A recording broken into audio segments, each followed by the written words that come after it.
Hey guys, this is Orlando with Filmatic, and thank y'all for subbing and following along for the ride. I was trying to hit the goal of 7 videos this year because that's all I did last year, and I think we're on video number 5 at this moment.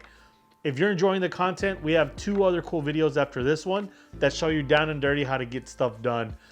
This video is about 3-point lighting versus 1-point lighting. It all explains itself in the video.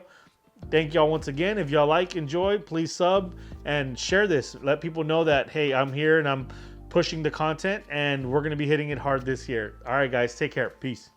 So in this video, we're showing you just super standard 3-point lighting.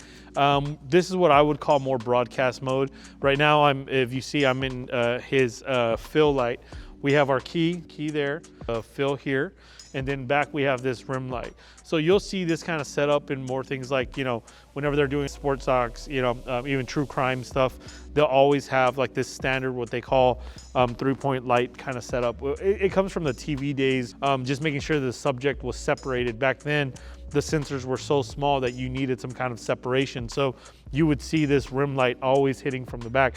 It's something that when I started in Houston, I knew that everybody was doing 3-point lighting, so I could differentiate myself by just doing 1-point lighting or doing what they would call like ambient style or more natural, or even, I hate to use the word cinematic, but that's what people put it towards, where you're using like 1-point source. So right now we're using a standard 3-point. We're gonna just show you a couple different things, like what each light is doing. And once again, thanks Bronson for coming to hang out with us. He's gonna be our subject today, and we're just gonna go over a couple of these lights with you. So I'm gonna show you what each light is doing currently. Let's go ahead and kill the rim light, and then let's kill the fill light. So that'd be the one right there. We're mainly using the key light, which is what is lighting the majority of the subject. From here, we call this our base. And with the base, we add a fill. So now we're gonna add the secondary light here, which makes our 2nd point. And the reason why it's a fill is because we're filling in the rest of the shadows that are in here. So we can actually go up and down. This is all preference. Right now I'm at 15% on this on the fill light. So right now there's 0 and I can dial it up. And normally, what happens is that gaffers and people will ask you for a certain contrast, like, hey, do you want like a 2-to-1 ratio, meaning that you might light them at 1 stop and then we'll do half the stop on the other side. So this is what you can do. And some people do this so it's a little bit dramatic, and having it pretty low. What we had it at was like 15%. And then to add that separation from the background, whether it's a green screen, whether you're at any location, we add the rim light. So let's go ahead and add the backlight or rim light, and let's go ahead and dial that down as well. And this, you can bring it up or down. As you can see, a lot of people actually hate when it hits the face as well. So because they really just kind of want it on the shoulders. So Cristian, can you, before you change the intensity, can you go ahead and sweep the light as well so they can see where it's hitting on the subject here? So there, it's off. And then let's go ahead and sweep, and you can see how you can get dramatic even with that, but keep going, sweep all the way across till it's off on that other side too. All right, so let's go back. And now we can let's try to walk it in more, see if we can get it more on the back without it getting into the frame. Keep going, keep going, keep going. Yeah, it's great. And now we have like more of the hair light, backlight here. And then you can do other things like, if you just walk in and then kind of just put your hand, or I'll walk in here, sorry. So like, you'll see like people will start flagging stuff off. We'll start bringing things in to like allow him to have depth, like somewhere around here. So it feels like you're wrapping him a little bit and he doesn't have too much on his face. And you can bring things like flags to do this. And like I talked about before, sometimes when you're in an interview setting, you might have like 30 minutes to build all the lighting and then be able to get the job done. But sometimes on like bigger documentaries where they put like a big crew and a big budget, I mean, you might have like 20 flags everywhere, just manipulating every single little light, and they might even want to like, just have just a little bit here. But It just depends on really what you want to get done. So what we did is we also turned on the lights here so you can see a little bit more of the location. So this feels like a back lot. You know, we are in a studio, but like if we see here, Ronson looking towards the camera, same exact setup that we have with the same lighting, and you're getting that separation like we showed just with that rim light. So we're gonna just turn off and on all the different lights again. So we're gonna go ahead and start. Let's kill each one of these lights so you can see what they do. So this is, yeah, keep that one. So actually, yeah, we can kill it real quick. Yeah. So this is what the space is giving. As you can see, it's giving Ronson like a really flat feel, right? We're allowing kind of the background just to be ambient and to just live by itself. And then we go ahead and turn on the key. Let's go ahead and, yeah. And now you see, now he already has separation, but we're already getting more definition on his face. And then we're gonna add the fill. And now we can once again mess with the contrast here. We can go up or down on this. Oops, that's the percentage. So I'm at 12, this is 0. Go back up. And so let's go to, yeah, 10%. And then we have the rim.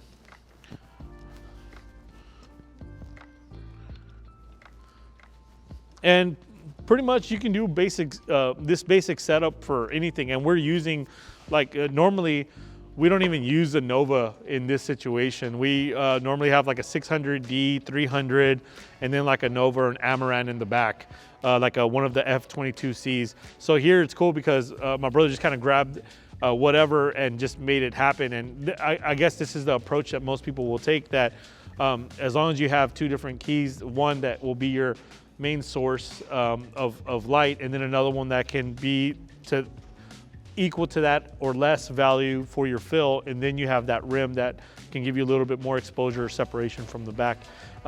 Also today we're using the Arri Alexa here with some pretty cool lenses. These are the 55mm portrait lens. It's a 1.4 lens. It's at 2.8 in the camera right now. We have an ND at 1.2 and we're shooting at the native ISO of 800.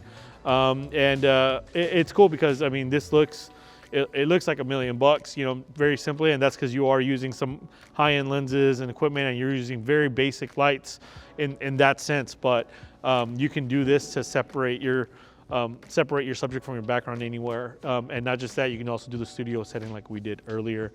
Okay, let's show you what this looks like in the natural state, or what we would call one-point lighting. So here we're using the 600D as the main light source, so we can bounce and get all the light in for this scene. Just changed out the whole scene. We're using one-point lighting. We have the 600D that is pointing to a bounce that then is being cut down. This is what we would call book light, right? Where we're literally bouncing through, goes through the scrim, and then it's hitting as a primary source. As you see, we're getting also hot spots in the back, but overall we're using that one light to do this. And then we're using modifiers or scrims or negatives. You'll be able to see here that I have another modifier. This one has a silver side, and I can just sweep it in here, and you'll see how it will take that same bounce and now start adding depth to his face. So instead of having that extra fill light that we had on the previous version, we have this giving him that fill. So I can almost like get it to the exact same point that we want here, or I can drag it in a little bit and get it exactly what I need.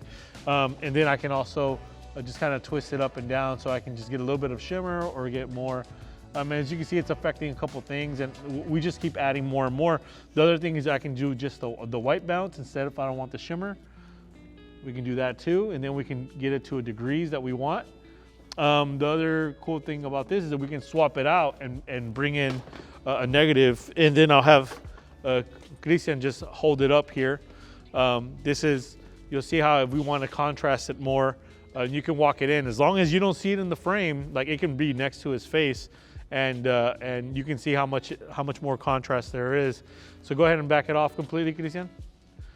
Yeah, and there you don't see that it really did much because we already have dark, but you can also bring it up below him here. So I can see it on, like in my eye, I can see it here, that it's that, like this part here of his cheek here is kind of dropping in a bit, but it's probably too, I don't know how much you'll see that on the camera. And the same thing here that we can do, same thing here. We can bounce here from this side. It's not in frame here, right? Cool. We can bounce it. We can turn it to silver, right? You can change this to gold if you want. You can also bounce from below if you're trying not to, if you're trying to get rid of, like some people have the skull eyes where you want to get rid of that. Like some people just have really deep sockets, so they have skull eyes where it looks like the shadow just hits, and then you can just drop something like this to give them a little bit more bounce under the eyes there. And as long as, you know, it's not in frame, like we've had it before where we literally had this like right under the person here. And as long as the frame looks clean, you know, it works. Is that at 100%, Christian? The 600? Yes. That is correct. Okay, and then the other thing that we did here is that I dropped the ND to 0.6 so that we have a lot more degrees to work with here. And then like other things you can do is you can bring up and you can add the rim from the back too, like what we did earlier. The more punch you have from that key, the more you're gonna get this. Now, when would you use this? We would use this in a situation like maybe you're in a room that is all white walls, so you have to kind of, you already know that, and this happened many times where you walk into a space that you're just like, man, what do I do here? White walls everywhere. Well, you start bringing in this negative, the negatives, and start bringing scrimps to kind of just dial in exactly what you're trying to do here with, to shape the face and shape your subject. And I think that's the biggest thing that you have to think about. And sometimes we just bounce it up into the ceiling, lift up the room, and then bring another key, and then we modify that one. And this is what you would say is more like, people will start claiming this as more cinematic in many ways. Can you do me a favor too? Can you use a negative to black out the background a little bit? So right now, we also from the key, we're getting bounce and spill, what they would call spill, to the background of the image. So as you can see, he'll start separating it from the subject. So now he's a prominent right here, and we can even start. You can even start separating him there, or giving him a little bit of a rim here with it as well. So you know what's cool is that you can do a lot, but sometimes you're in a space that you really don't have a lot of control. Having one light gives you more control than having more lights. And one of the things we do whenever we step into a space, we first turn off all the lights, see what it's doing for us. If there's like one main source, mainly a big window source, then we start doing this. We'll scrim it, we'll diffuse it. We might even put ND on the window, use big old ND filament that you just lay on the window, and then we start bringing a bounce anywhere else. So now that we're doing this, instead of, let's go ahead and just do one more swap, Christian.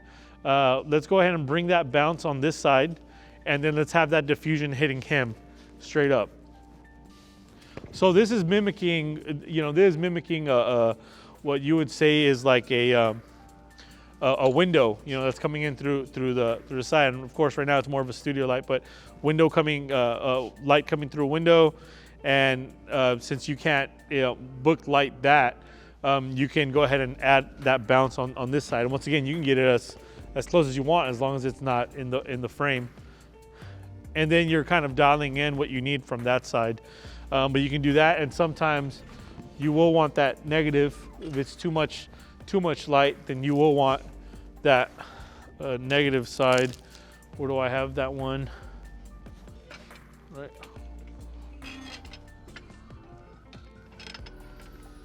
Cool. And then we can dial in our key light on our end. Usually, you know, if it's through a window, you're gonna have to bring it down however you need. So let's dial it down to where we're getting like proper exposure how we had before. All right, so right now I'm at 20. You want to go up or down? Down, yeah, let's go down. 14%.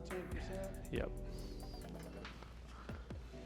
And now we'll open this back up. Go up. No, you're good. And I just walk it back to where we want it. Give it a little bit of shape. And I think, yeah, more or less you have a nice, you know, clean fill, but this is all subjective. It's like based on what you like, what looks good to your eye.